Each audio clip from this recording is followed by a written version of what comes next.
Welcome to our tutorial about the do-until loop.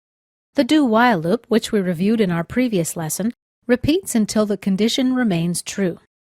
Sometimes you may want your code to loop until a condition becomes true.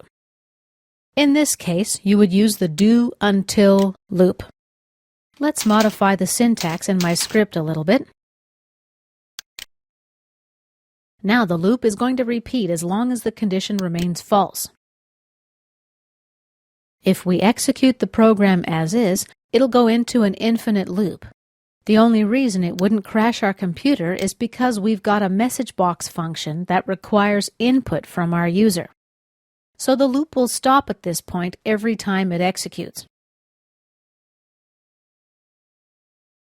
Now I've got a logical mistake here. Can you see where it is? Let me run my program to test it out. In order to start this loop, the comparison test needs to return a false value.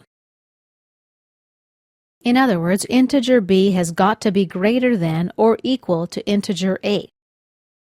Let's enter a value of 1 and press our button to see what happens.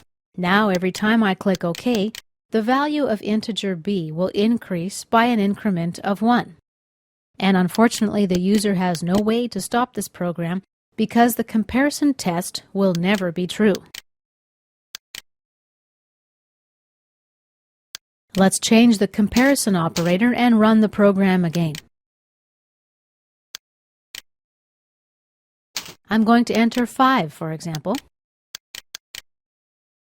And now my program is stopped. And this concludes our tutorial about the do-until loop.